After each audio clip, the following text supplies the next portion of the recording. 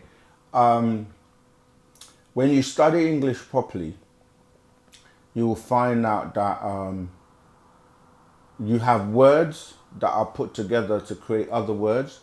You have words that can read in one way, in one direction, and then read in another direction. Words that are what we call anagram. You can read it, the letters going one way is the same as going the other way. So for example, when you take a word like understanding, you can look at that word and see that it has under as one word, because there's a word under, and you have a word stand or stand in, which is a doing. So in that word you can see understanding, and there are many words like that that have words put together, and then some words have two words and then one of the words is jumbled up so it can be read like when I did the example of the word Christian being antichrist.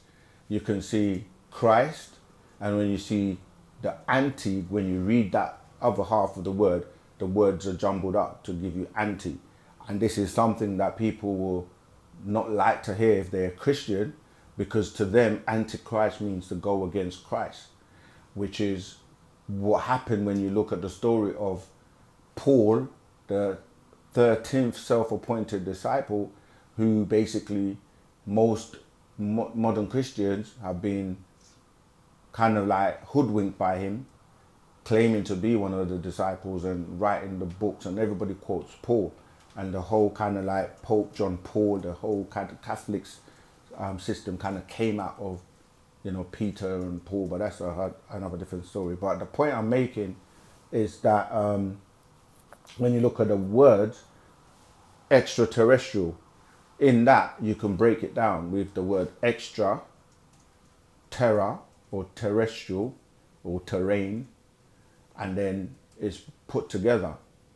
And so when we say extra, what's the word breakdown for the word extra? Like if you said understanding, what does the word under mean? The word under would be to be below something. Yeah. So extraterrestrial is literally talking about things that are extra to the terrain or the terrestrial plane. And this planet at one point was also known as Terra, spelled Terra. So that's where the word comes from when you say extra, Terra, astral, which astral again, dealing with when you're coming from outside, and you say the celestial when you're dealing with heaven and up and above. So an extraterrestrial is anything that is extra, that's come from outside in.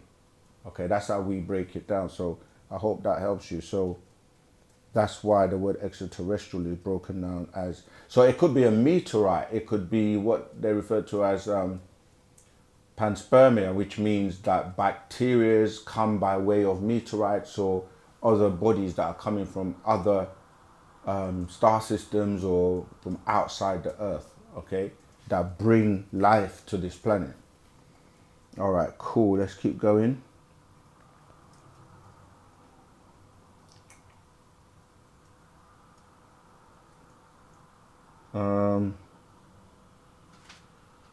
Where are we? Okay, what is the next? Okay, cover that. You got a voice one? Yeah. All right, let's go for that.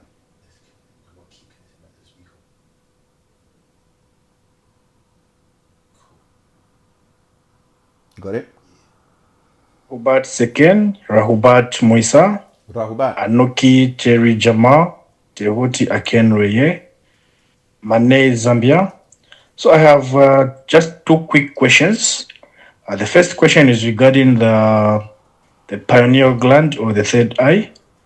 I've read, I don't remember the exact scroll from the master teacher where he was explaining that the Mukasu deliberately contaminated our food, water, environment, and other means just to calcify and block the pineal gland, thereby preventing us from accessing its full potential.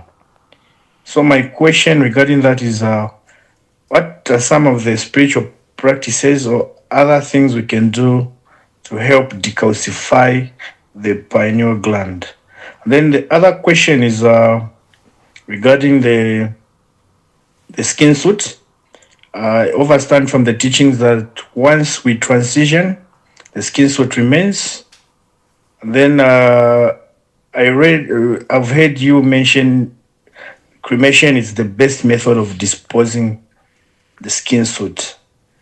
So in a case where the body is buried and not cremated, are there spiritual consequences or delays in elevation due to the lingering DNA, especially because the DNA is still be active in the bone marrow? So how best can one spiritually detached from their physical form after transitioning into higher realms so that they are no longer attached to the physical skin suit? Ashok. Those are my two questions. Okay. What was the first question?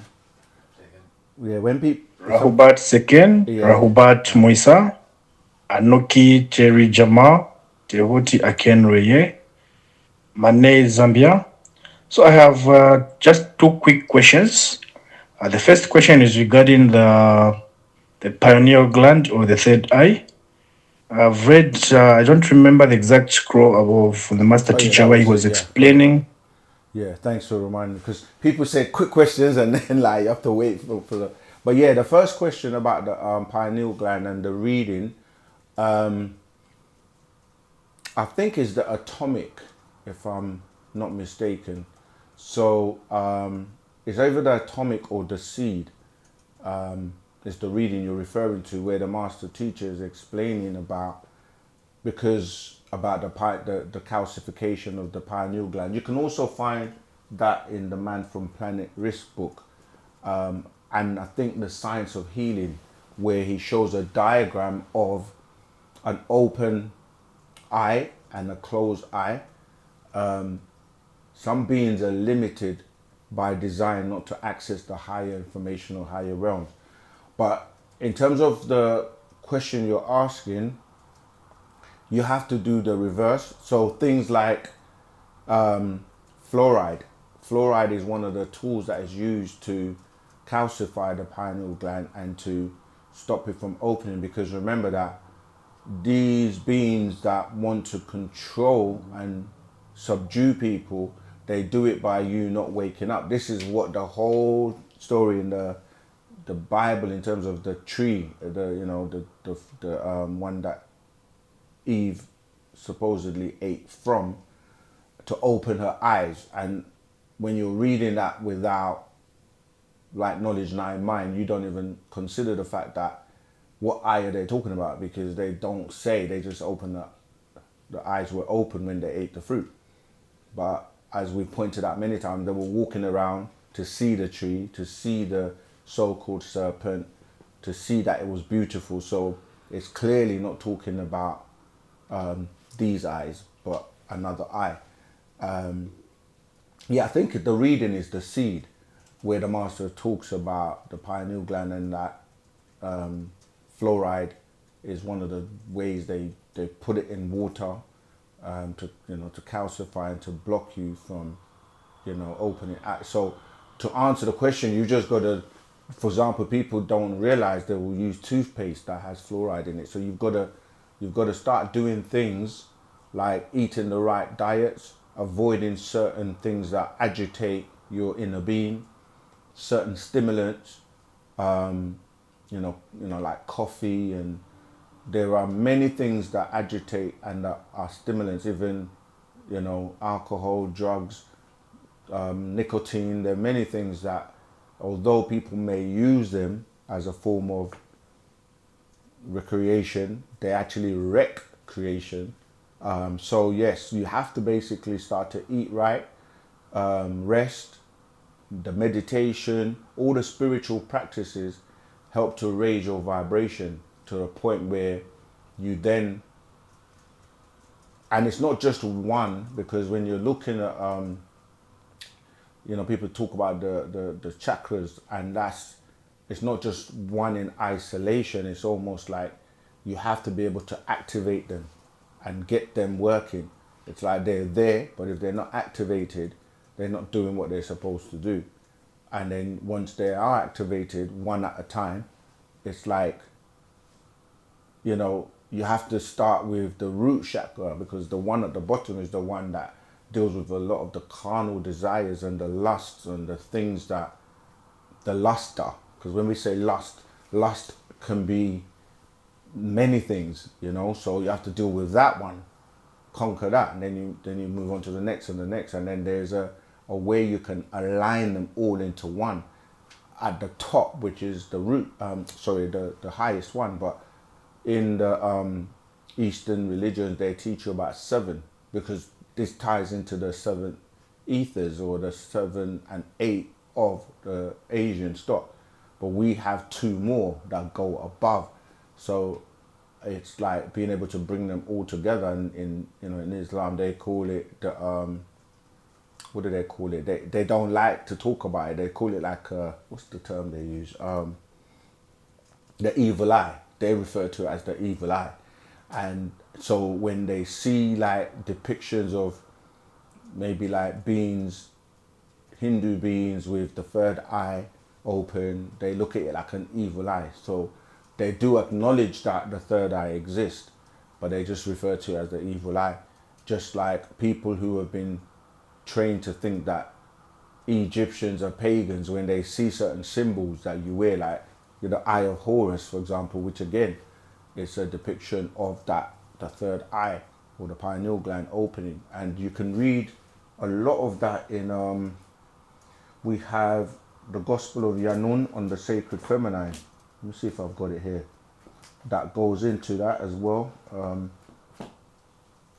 I don't think I've got it right here. But yeah, seek out that book. But yeah, that's how you will do it. You basically start to clean up yourself inside out, change your lifestyle, stop eating things with fluoride or using toothpaste with fluoride, drink water, stop all the stimulants, more meditation, more relaxation, more awareness, more mindfulness, all these things. We cover that also in our pocket-sized book that basically just summarizes a lot of information and sets you on a journey of conscious and spirituality fast-tracked. The second question was...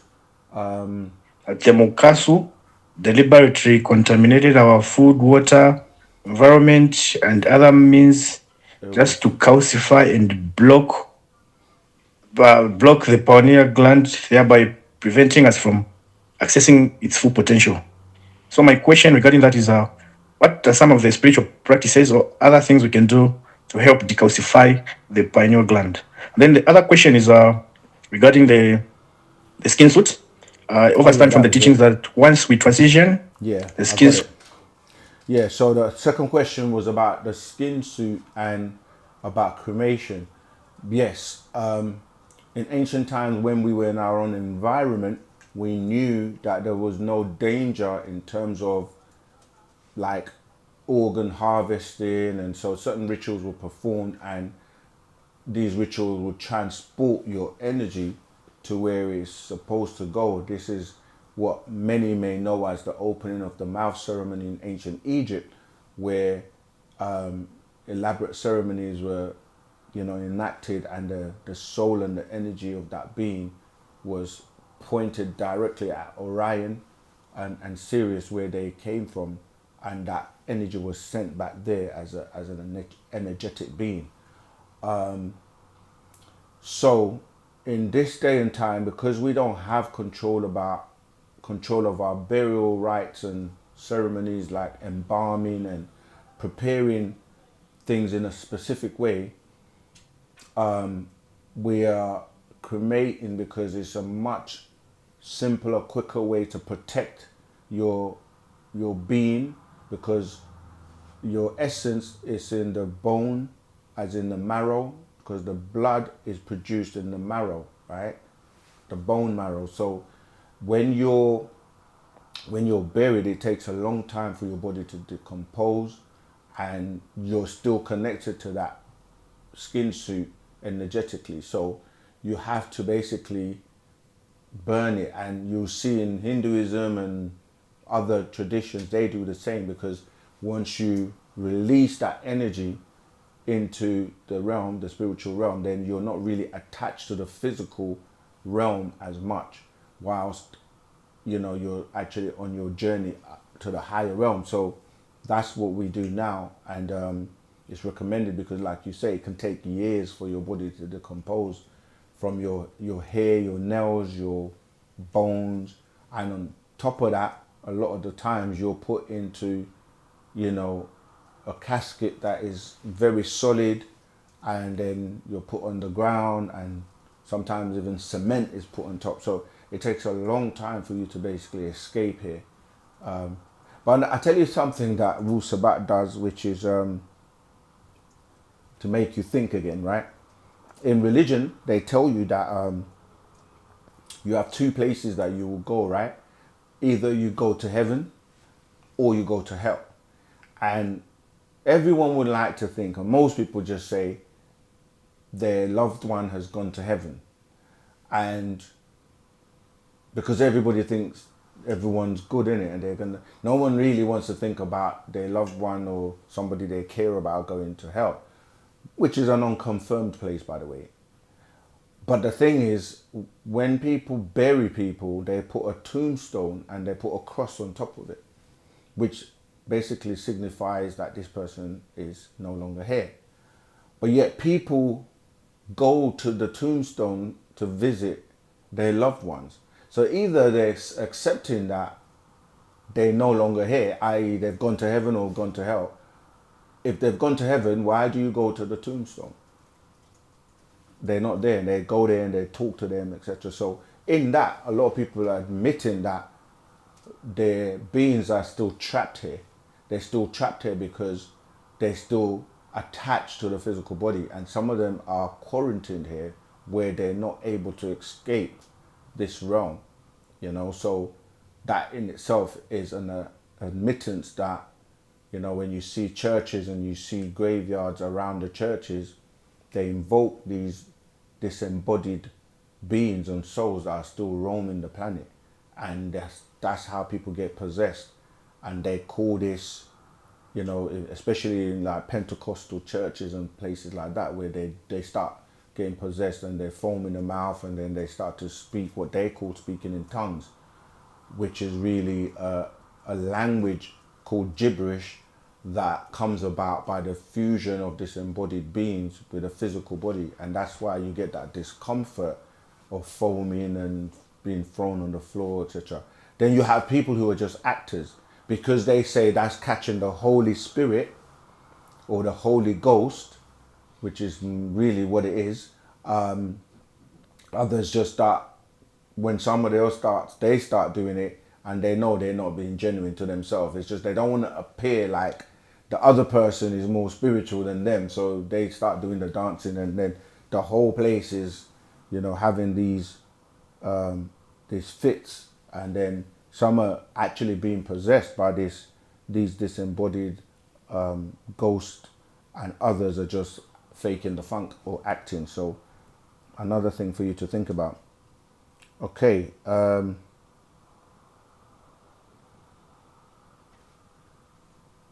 I'm trying to find where I was.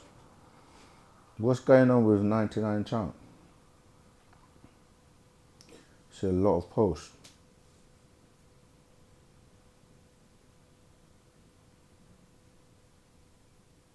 Oh yeah, somebody asked, that's the question I was about to ask about DNA. Do Caucasian? Yeah, do Caucasian, there you go. Do Caucasians have animal DNA?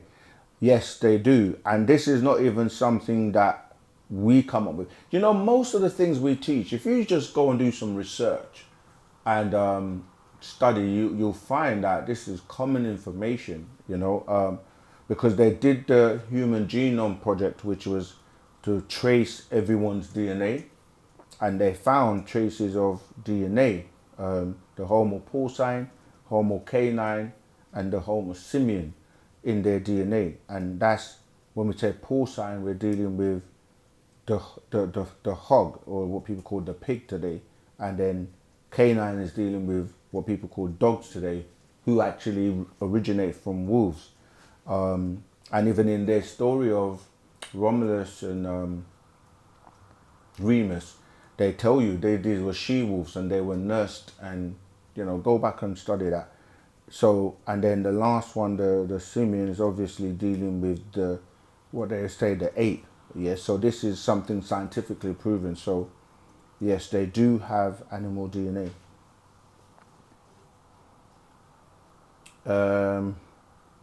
Next question.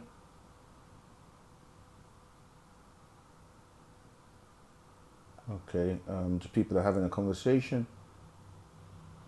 I'm catching up to all your videos. I am new here to your channel. Okay, BG, welcome on board. Yeah, each one teach one, share and let others know. And that's another thing we should all do, because sometimes something as simple as sharing, pressing the button to like, You know, people, I don't know if it's laziness, but people don't do it. And we know so many people are watching our videos and, you know, they give us the feedback, but we look at the stats of how many actually then subscribe, share, like, and, you know, we could do better if we all did our piece of helping someone else to the truth. So please share, like, subscribe, etc., all that good stuff.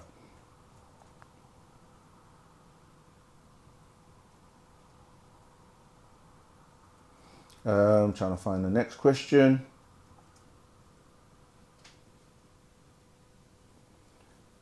Okay, for response. And humans are of, okay. Jada NTT. Hi sir, I'm Raymond from Africa, precisely Cameroon. I'm addicted to weed. I want to know if there is any ritual or herb mixture I can make to cleanse weed from my body and stop for good. Do you know what? The highest and best thing you have is your willpower. And this is why people say, oh, I have willpower. I have willpower. The operative word is power. You have willpower to do whatever you want, in the sense of you can stop. You can rid yourself of any addiction you have, you know, and all you have to do is mentally, with full intentions, also asking your ancestors to help you, because a lot of the times these influences are from your personalities, you know, your 29 or less personalities that you have by way of your ancestors. And there are overwhelming, because some of these ancestors will do anything to experience that through you. So the first thing is your willpower to say, you know what, I'm going to overcome the urge and the influence, that the voices that's telling me to continue or to buy it or to build it or to put it in my mouth, right? Another thing you can do is substitute it for something healthy. So, for example, every time you have the urge to smoke, you eat an apple instead, right? Why apples? I didn't just pick that randomly. Apples have something called pectin, which is able to help you with cravings. So every time you feel like doing something disagreeable, like smoking a cigarette, or as in your case, you want to stop smoking weed, eat an apple. The apple is healthy, it's got nutrition, and it's going to help you with the craving. So just substitute it for something healthy, or even you can exercise. Like every time you have the urge, say to yourself, I've got to do 20 press-ups, and then do 20 press-ups instead. That is a healthy alternative to doing something that's going to be disagreeable to you. So do a positive thing, yeah?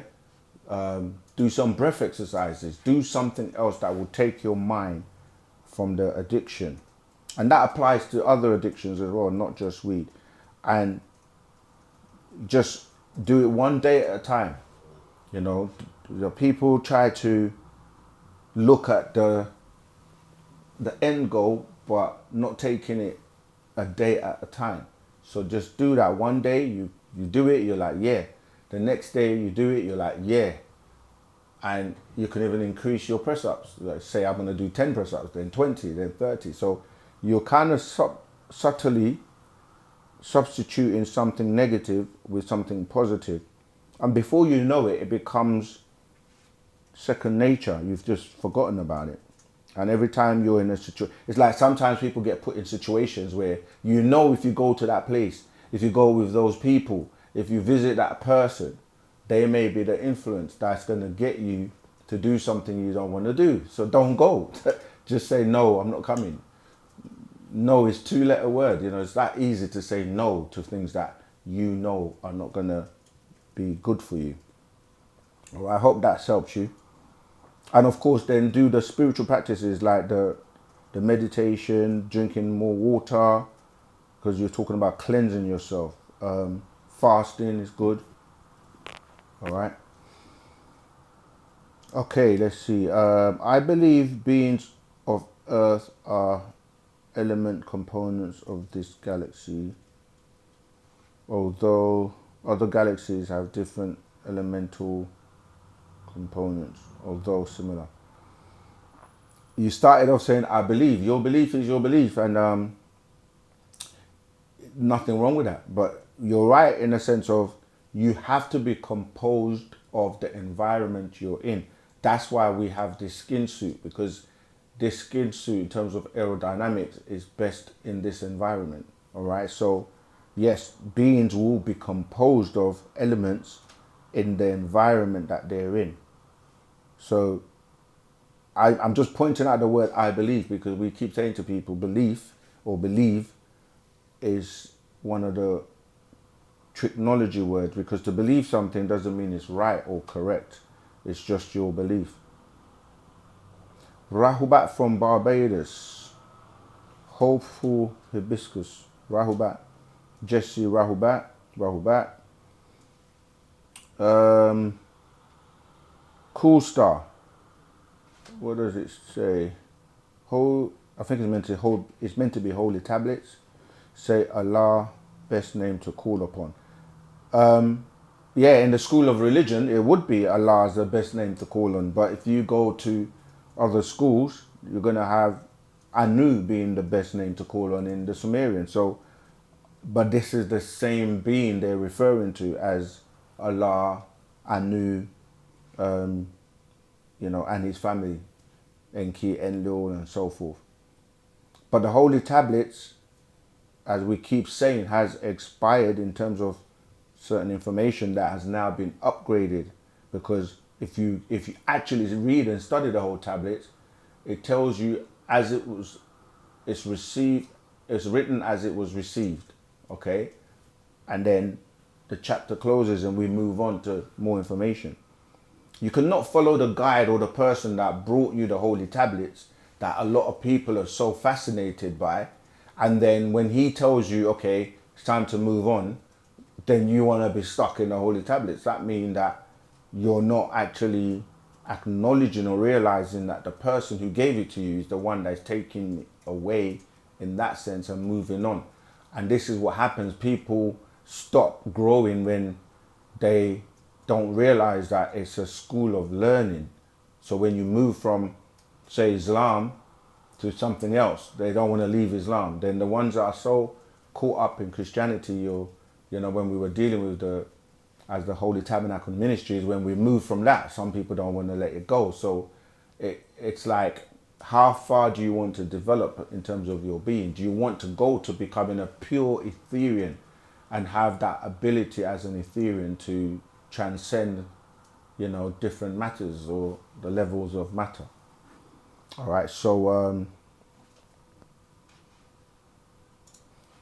so the next question is, within our solar system revolving around the sun star, Earth is where habitability is as of now. That's not a question. There are many planets with people inhabiting them. So, okay. Some people just like to give their opinions and what they believe and what they think. If you're new to Wu-Sabat, that's all good, but we want to deal with questions that people have to help them elevate and save their soul.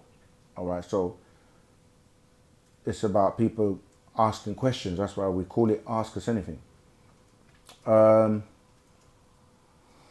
Have you pressed the like button and shared this live yet? If you haven't, please do so. We can see most of you have, 74% of you. So we can still push.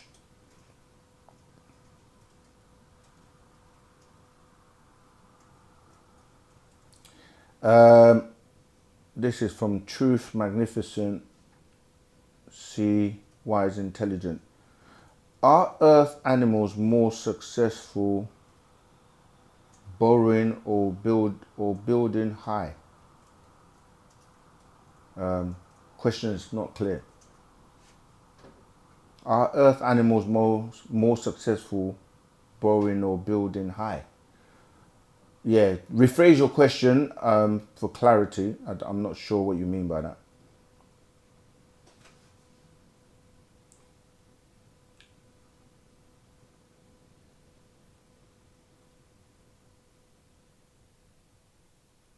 Okay, let me keep going to questions. Yeah, of course. Remember, you can always do a one-to-one with myself. Just arrange that through OSM Vision, info@osmvision.co.uk. You can always arrange that. The dopamine makes you crave things. That's right. That feeling, that's from BG. So yeah, you can replace that with like exercise. But again, like with anything, some people leave one thing. Like that's a really good point. Like I just said, exercise instead of the craving. The craving to go and smoke the weed, right? But then some people will replace that addiction with exercising, to the point where they become addicted to exercising because, as you just said, the dopamine and you know what you're getting from exercising can then also become an addiction, where you see people every day they're in the gym. So there's a balance to everything. So you can even become addicted to something like exercising. Men, you know, the testosterone, and it's like that feeling good, and it's like then when you don't have it, you just always want to be in the gym. So you get to a point where you see people walking around, they can't even move, they're just so like dense. Because remember, again, the more hard you are, the more dense you are. So you're like that vibration is now slowing down. So you can go from one extreme to the other. So it's important that you don't just replace one thing with another addiction, even though it's healthy. People get caught up, and then you got those people that start to take steroids because they want to get bigger and bigger and bigger and bigger, and it just becomes an addiction. So where it was a healthy thing to do, to be healthy and to exercise, it goes completely the other direction. Okay, I think we've almost covered all the questions.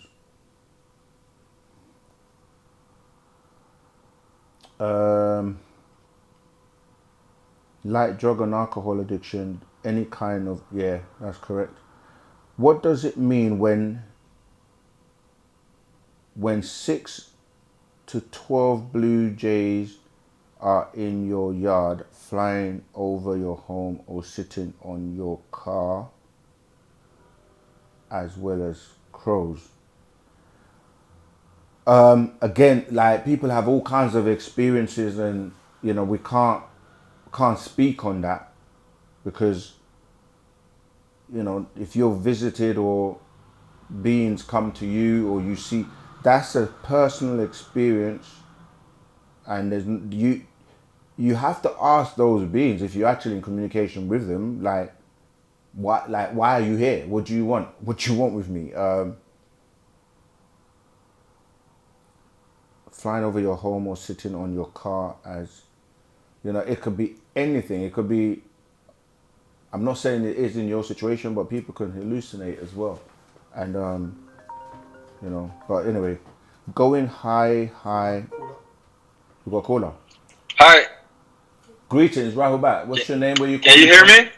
Yes, loud and clear. What's your name? Where you calling from? What's your question, please? My name is Gary. I'm calling from Montreal, Canada. Hey, Gary, Rahubat. Rahubat. I want to have your thoughts on the voodoo in Haiti. Okay. What do you want to know? Like, was it like bad or? Everything. Okay, so everything has good and bad, and you know, or we say agreeable and disagreeable. We have a part of rap called Good is Evil, Black Magic, White Magic is another one that goes into the question. And So it depends on the person and what they're doing with it and what they're actually doing.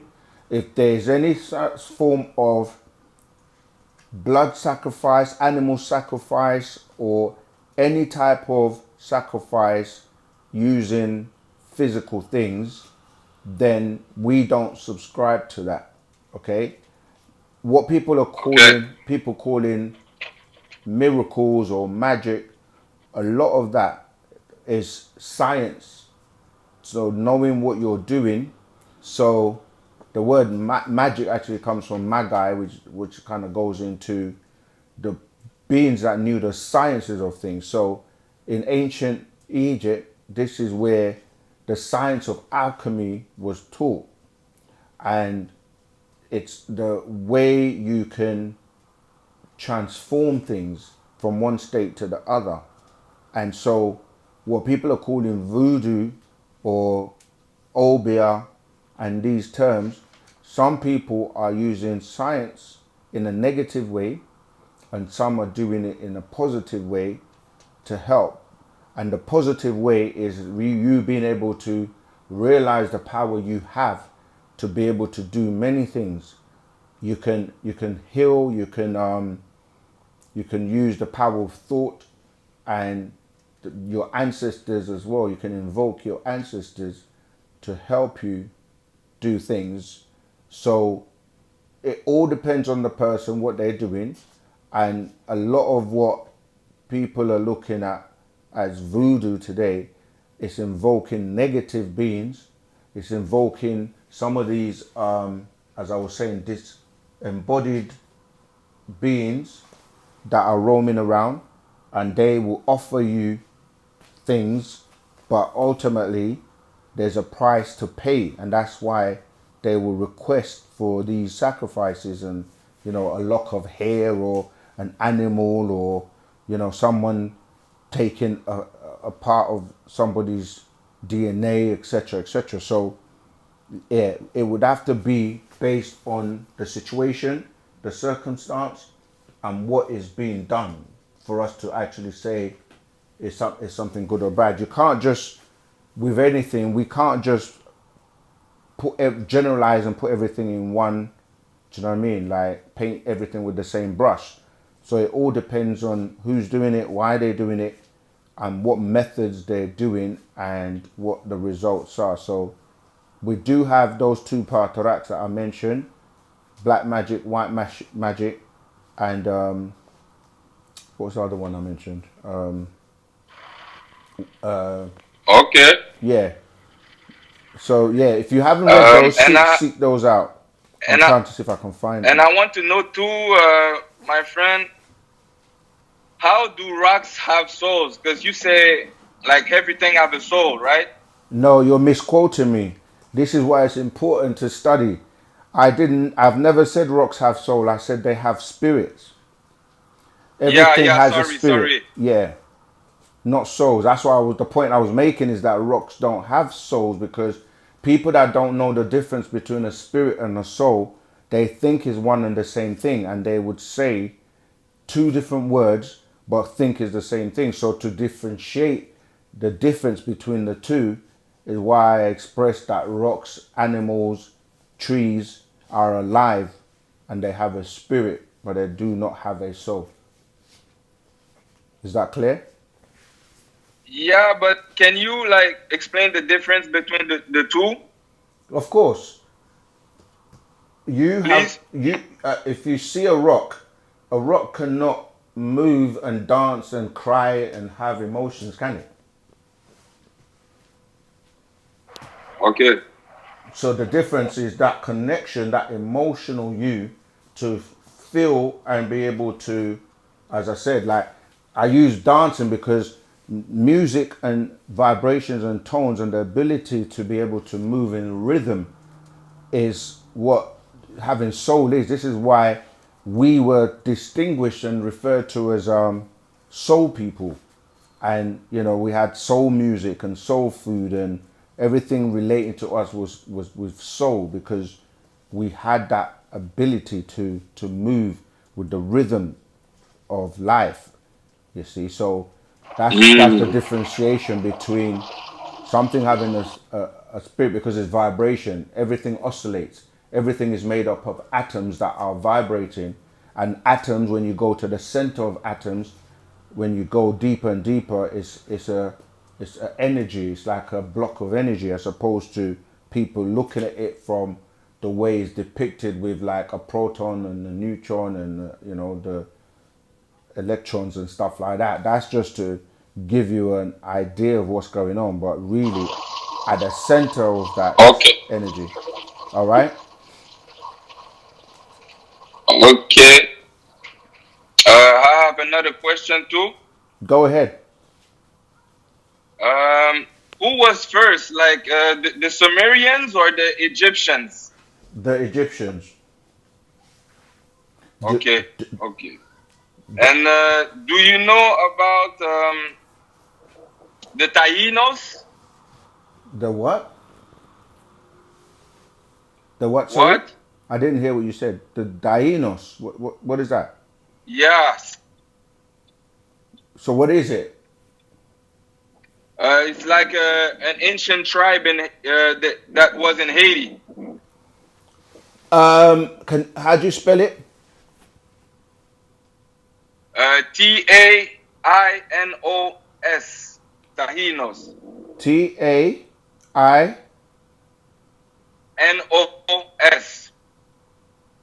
Nos. Oh, Tainos. Yeah, I see it. I don't know much about them. I have to do some research on that. But what I mean is like just asking the question. What's the Is there a correlation or relation, or what does it relate to? Oh Where's the reference of why? no.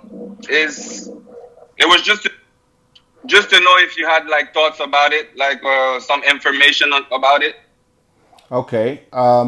No, not anything in our doctrine that I've come across, but it's just saying that there were indigenous people, Europe. I'm just googling it as you speak.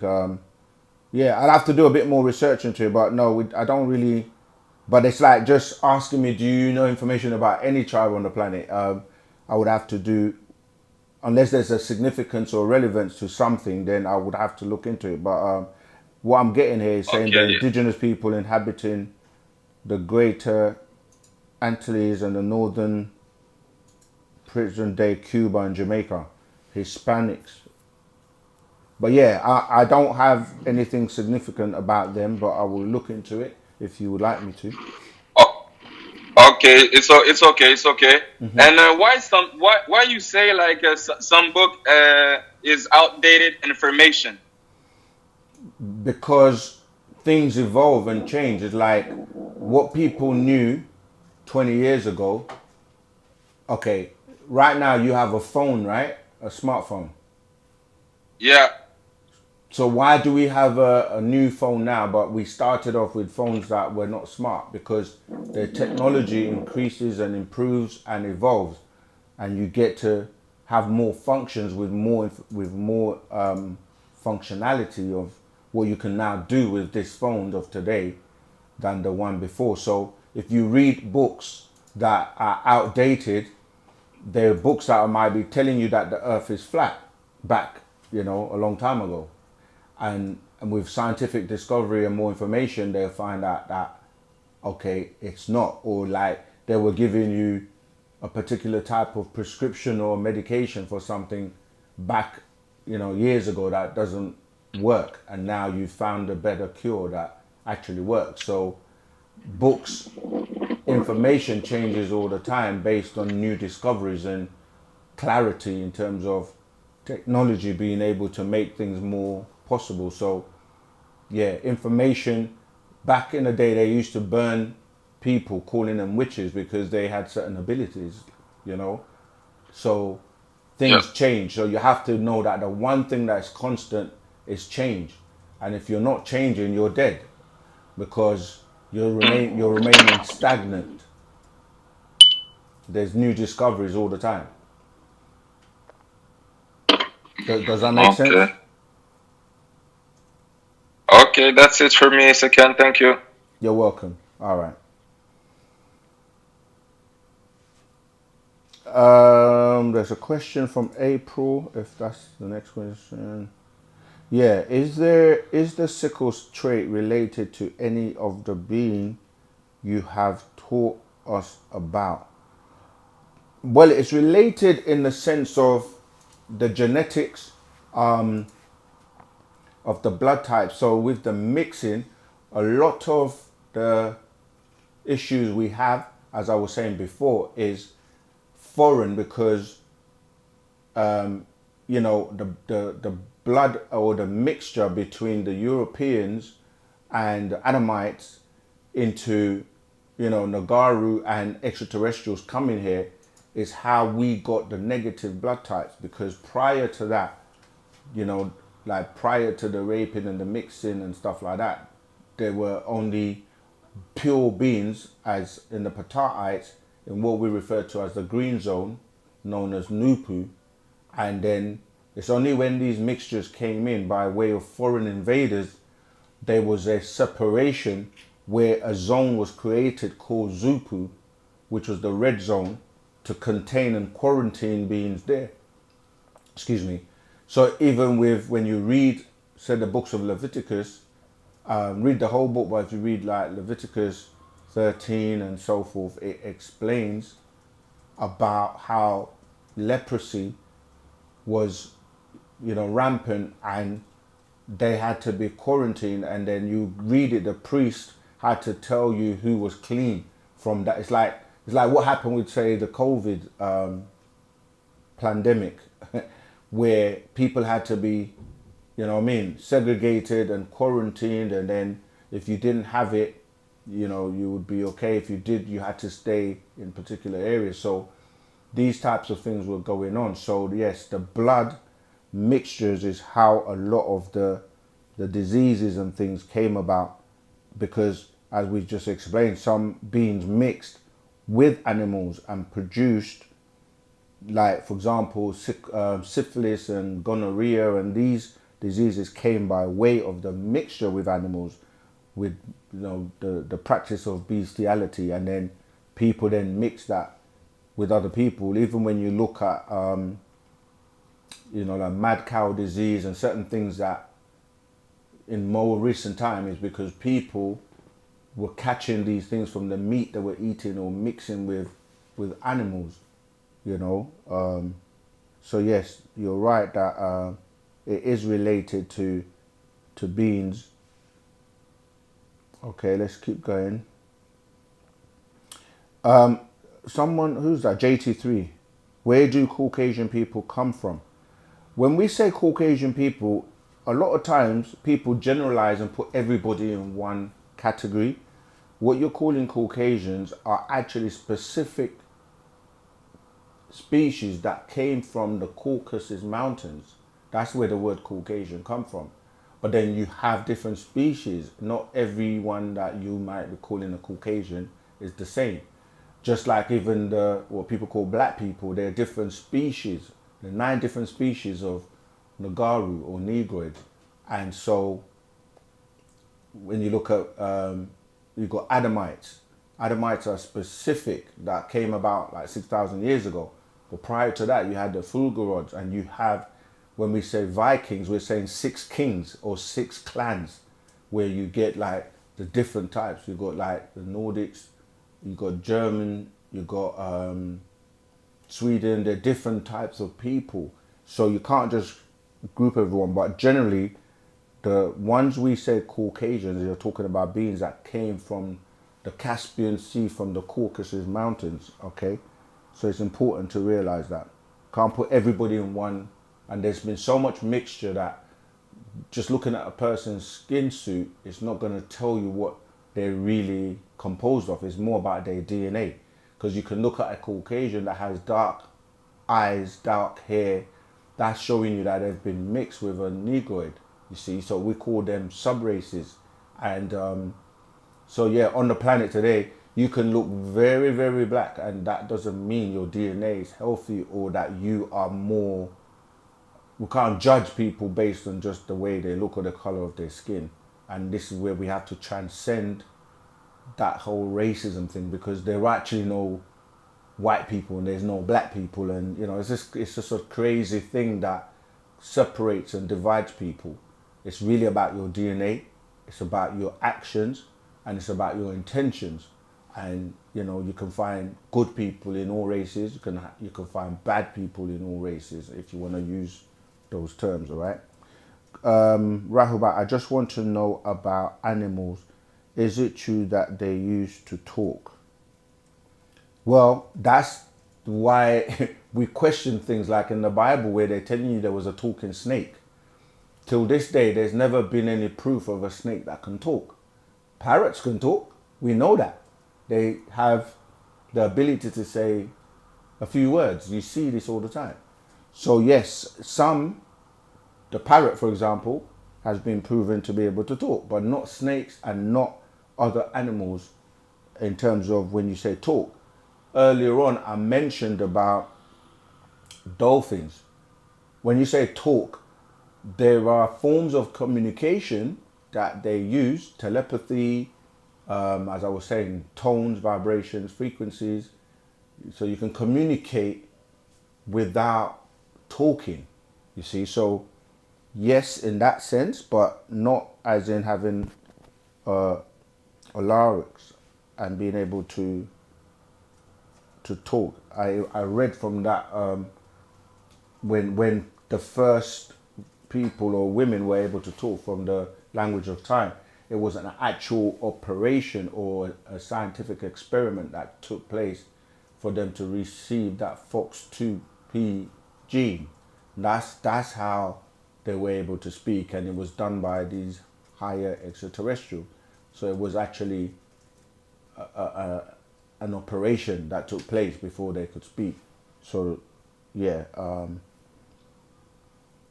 communication and talking are kind of two separate things, because you can communicate mind to mind, which is telepathy, and without using words, but you can hear and feel and know what the communicator is saying to you.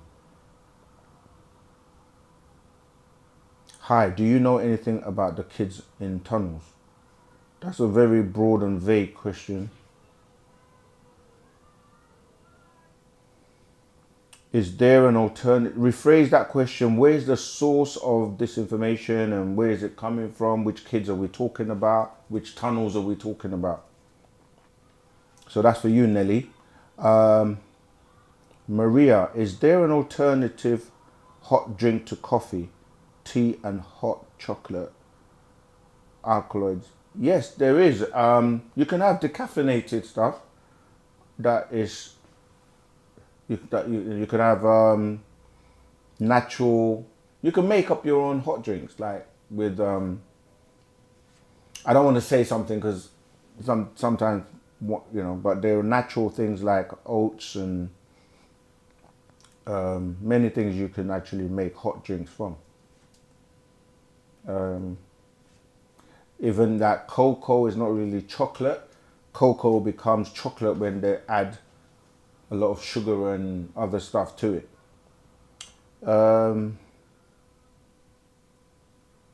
We have 5 minutes left, so I'm going to try and get these last few questions through quickly. If not, you can ask your questions in the chat.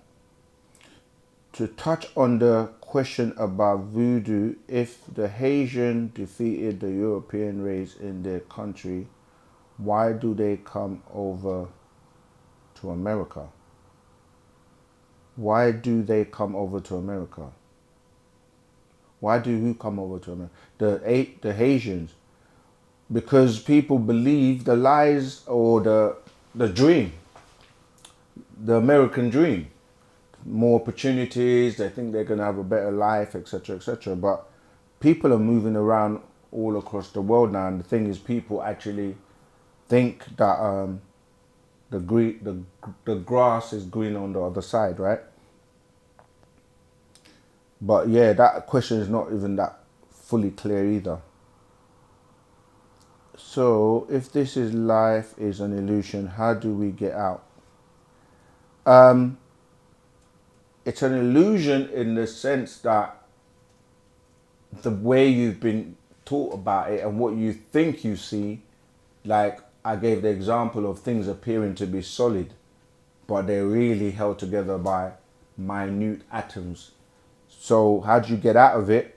You start to connect with the real, connect with the real you, the inner being, and learn the practices of how you tap into the real you. And this is what Wu-Sabat does with all the information. And you have to remember, yeah, kind of using that analogy I gave about the mobile phone and the smartphone. The phones are only as good as what now? The apps. So anything you want, you download an app, right? Somebody took the time to think about a function or something you would like to do to make your life easier, and they wrote it as in a program. They programmed it, and then you download it when you need it. So, for example, using the sat nav, right? Satellite navigation. That is helping people, because if you didn't know where you were going, you would get lost. Spend a lot of time trying to find where you're going, spend probably more fuel, gas. You might get frustrated. You might not even turn up because you've spent all the time trying to find where you're going as opposed to getting there on time. So an app is created. You download it because your phone is smart and you're able to use it. You put the postcode or the zip code in.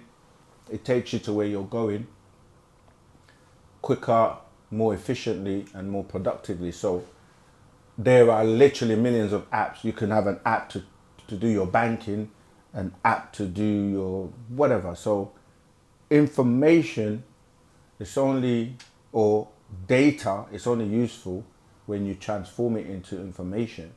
You see, so you as let's say you're the phone, hardware, this is a physical thing. Without the software, it's no use, or it's not as useful. So you are the same. The information, this will be like an app. Yeah, the app of Antichrist. There's a next app and another app and another app, and you can have access to basically make your life easier by applying that functionality. So you get a book that teaches you how to breathe. It's called the breath book. You learn how to breathe. Why? Because breath keeps you alive. The breathing process keeps you alive. The quality of air, that the energy within that breath. So the chi, or the sakem, as we say, that is what really keeps you alive. So the quality of air you breathe will help you. You see, so these are all, look at them as different apps. Right, let me get through these last questions quickly so we can round off. So it's an illusion in the sense of you need to tap into the real life. So how do we get out? You get out by Wu-Sabat. Maria, can I suggest some, okay, these are people talking. I could hear caller's French accent. Okay. Watching from Malawi. April Ross. Are widows' peaks related to any of the beings you have taught us about? There is a genetic connection. If you read Intelligent Design or Plot of Aliens, if I have it, that goes into that. I don't have it right in front of me. Oh, here you go, I do have it. Let me see if I can. I'm not going to spend too much time on it because it actually is coming to the last few minutes, but I just want to show you. Right, here you go. I don't know if you can see that, bro. Yeah. So this shows you about that, the different genes and how they come about, and this covers, you know, everything from the as you're saying, the widow's peak is right here. It shows you about the chin, the dimples, the hair, freckles, eyes, nose. It goes into a lot of detail. So this is intelligent design, divine design, or plot of aliens. Okay, but yeah, there is a significance to the peak, or the widow's peak. BG, I understand what you said about different colors and race. Why is the black race the most hated and everyone are racist towards us? It's because of jealousy. Simply put, you know, like some people, you progress and you're successful and they want what you have and they don't have it. They don't know how you got it. They just want it.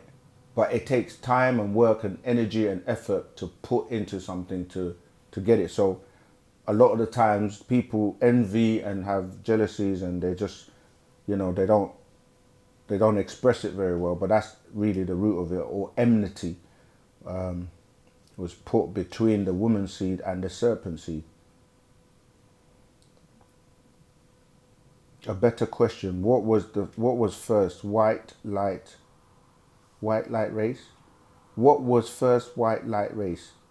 That question, you said a better question, but it doesn't really make sense to me. What was first, white light race? What? Yeah, I'm not.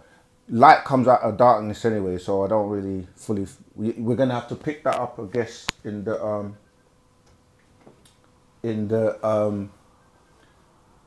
Telegram group. Okay. How accurate are the DNA tests to see where you are? Not very accurate, depending on who's doing it, because people are mixing DNAs and have done tests to catch them out. Right, we've got the last question. I looked at a few episodes of Black Mirror on Netflix. It jolted me straight away to understanding the importance of raising my personal vibration as a form of protection and self-control. That's what Wu-Sabat does. Gratitude is being disagreeable, sinful. We can't go into that today because what is sin and who says what's sin and what's not sin. Last question: is Queen Khalifa the queen of the Amazonians mentioned in any scrolls, also her man-eating griffin? The actual Amazonians are mentioned because, again, there's a distortion of who they are, really. But unfortunately, you're going to have to join the Telegram group or attend one of the classes or come back next week, same time, same place. And yeah, we can have an opportunity to answer more of your question. We want to thank everyone for tuning in. Without you, we wouldn't do this. So your questions help us to keep on giving you more and more and more. Join the Telegram group. Subscribe to OSM Vision, share, like, and if you want to have a personal one-to-one with me, you can also do that. Or send us your 3 questions by video and we will answer those for you. Ashuk, Wu Wadu.